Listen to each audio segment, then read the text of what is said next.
Occipital frontalis. It's going to start here, and it's going to go all the way around. Occipital frontalis. It starts here, goes all the way around. So it's going to be like this. Okay? So probably the way she would mark it would be like either here, or she could even mark it on top, here. The only one that you have that goes all the way around like that is occipital frontalis. The way I remember this is with frontalis, I think entirety. Like, it's the entirety. For some reason, frontalis to me sounds like all of it. So, next one. On this one, you really can't see it. This would be like that corrugator supercilii. It's in between the eyebrows. It's what's going to kind of like bring them together. I would say it's like here, okay? I don't think you're going to get it on the model. I think you're going to get it in that picture. It's going to be like a funny face, and they're pulling your eyebrows together. That's corrugator supercilii, okay? Just remember it's spelt with 2 I's. Next, you're going to have orbicularis oculi. So this is what I was telling you guys the other day. When you hear the word orbicularis, think orbit, because it's like a round circle. So as you see right here on this model, it rounds the eye. So this is orbicularis oculi. Orbicularis oculi. Does everybody see that? So it's this muscle that's rounding the eye. Okay?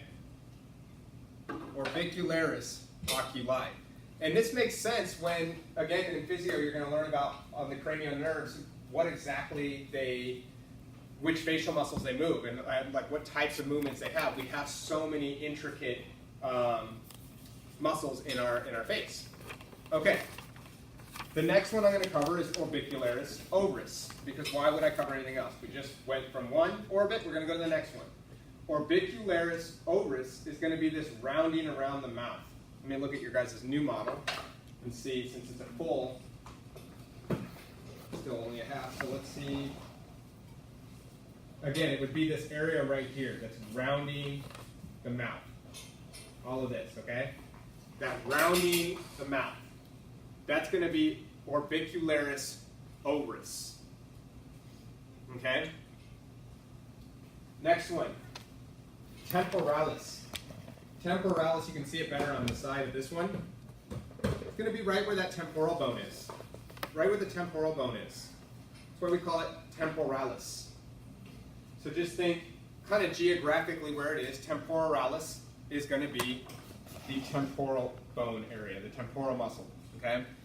Actions, I would think, without looking at the green sheet, it's probably got something to do with elevating or closing the jaw, right? Something to do with chewing, right? Okay? That's that one. Okay, back over here. On this side of this one, you can see it really clear. This diagonal muscle that goes across and links up to the face, to the mouth, it's right here on this one. That's zygomaticus major. They call this the smiley muscle. This muscle is literally what's responsible for pulling the mouth up at the corners to give you that smile effect. Okay? So that's the zygomaticus major. There is a zygomaticus minor. Just understand it probably does something similar. It probably assists in this. You're just not responsible for knowing it. As I say all the time, this is a very intro level class, so you're not getting all of it. You're just getting kind of the surface level of it. Okay? Next one is going to be risorius. Risorius, it goes straight across. It's like lateral. So the one that goes to the side of the mouth, like this, that's risorius. So on this one, I would say this one is risorius. Another way to find, it's a nice way to find the buccinator. Zygomaticus is diagonal, right? And risorius is lateral. So it forms a triangle. If you see it, it forms a little triangle. Within that triangle is going to be buccinator. So inside there, deep to these two, deep to the zygomaticus major and to the risorius muscle, you're going to find the buccinator. And the buccinator is what allows us to suck in our cheeks, like this. This would be buccinator. Okay, posterior to buccinator, you're going to have this big muscle right here. This big one. That's the mastoid muscle, right? Is it sternomastoid? No, not sterno, that's on the neck. It's doing so good. It's on a roll. Masseter. That's the masseter. This allows you to close your mouth. elevate jaw. This is really the big one that's responsible for chewing. Okay, it's a big one. On this model, it's going to be, I would say this is masseter. Posterior to buccinator. This is masseter. On this model, I would say this is masseter. Okay, again, posterior to buccinator, this is masseter. Platsima, I already told you. Platsima, you're going to get a picture of it.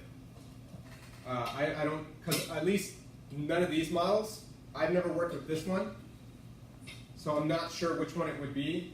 Maybe this. This might be Platsima, because I didn't have this model when I was taking this class. We only had this one. So I would say maybe this is Platsima.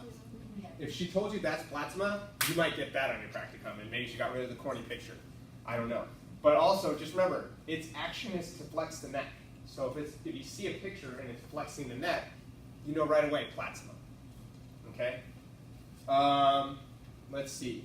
Cover temporalis. Digastric. Digastric has two. Yeah, the better model is this one. This is the way I would assume you will see it.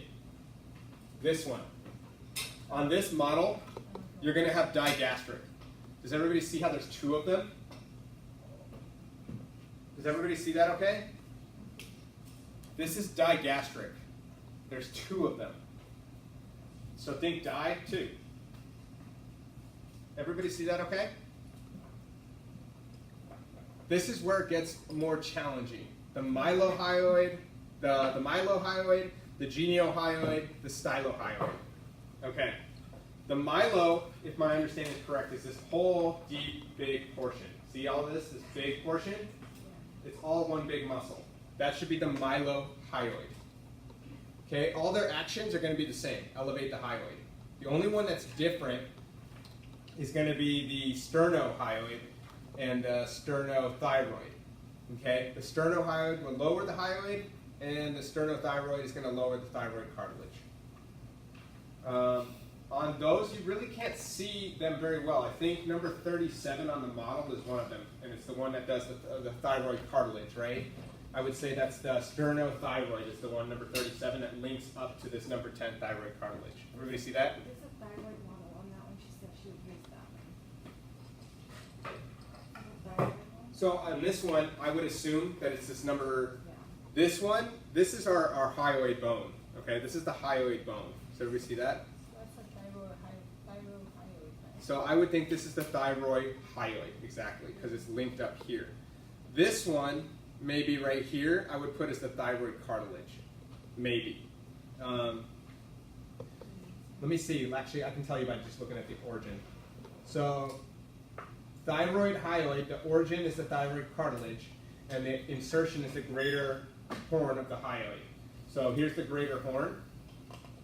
And it says the origin is the thyroid cartilage, that would be right here, right? So I think if you put thyroid hyoid, it would be, I think you would get that right. But like I said, chances of you getting these ones, probably a little bit more slim. Which one's the hyoid? Yeah. Oh, I think the thyroid hyoid. Did she go over the interior portion with you guys at all? No. Yeah, okay, so when on our practicum, we didn't really get that many of these. The ones that you're going to get are the obvious ones that you can see. You're going to get digastric, okay? You're going to get the mylohyoid, the big one, okay? This one right here, see this one? So this one you can get two, and this one is, it should be the insertion is the hyoid, and the styloid process would be the temporal bone, right? So it's going up this way. It might be this one too, because look at the new, Could be the geniohyoid, huh? no, that's the stylohyoid. But no, it's under with the new one. The genio. Oh, right, you're right, geniohyoid is that one.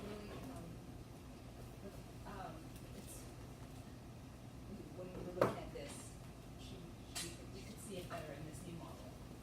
You can see the styloid process. Yeah, oh yeah. Definitely.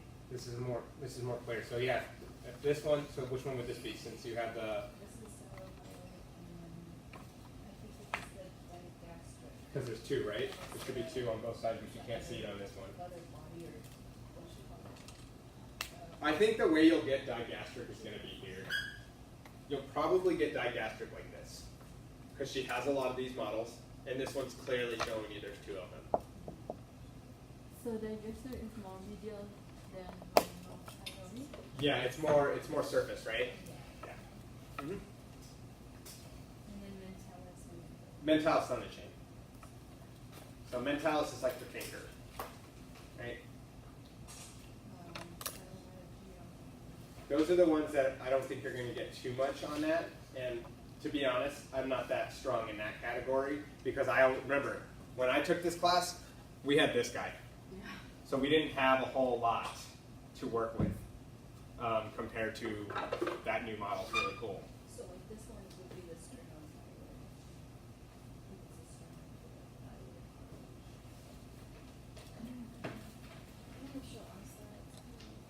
If it's obscure with the models, I don't think she'll ask you. If it's obscure with pictures, yeah, she can get like that. She likes obscure diagrams, things like that. But, okay. I know why. Makes it challenging, right? It also depends on the class too. Like I said, she really truly does try to help out the class as much as she can. So if you have a strong class, it's kind of like a catch-22 because it kind of, you're going to have it a little bit rougher than some of the other classes. Because you have to understand she's really passionate too. So she, if your class can handle more, she likes to give you more because she knows what profession you guys are trying to go into. She knows that you guys are trying to, what you're trying to do. Does that make sense? You have the clavicle this week too? No. Okay. I was going to say, I saw it up and I was like, okay, because there's a way to memorize Oh, which it's ones. because it's part of that. We Yeah. put it back I was there. gonna, okay, I was going to say, there's a way to remember that one. Which one's a stamp? No. All right. Put that there. Okay. Did that help a little bit? Yeah. Okay. You skipped one. What was the mentalis? Is that Mentalis is going to be on the chin. So on this one, it'll literally be right here. It's going to be on the chin. So when you see mentalis, it'll be on the chin. So it's not part of the. I would orbit say one? it's. Find a piece of. I would say on this one it's number 47. It's not part of that number 15 where it's the orbit. It's its own thing. Okay. Okay. You might get a picture of that one. It might be like something like this, like somebody either pouting, because when you pout, you're protruding your chin, right? That you'll get a picture of like a powder, somebody pouting. You laugh, but it's a true story. No, it was a funny thing. I'm old school. I say things that are like obscure now. Nobody says that anymore. Nobody does that anymore. And how all more. All right. Practicum time, yeah? Or do you guys want to do pathways? Practicum. Let's do it. Okay, everybody.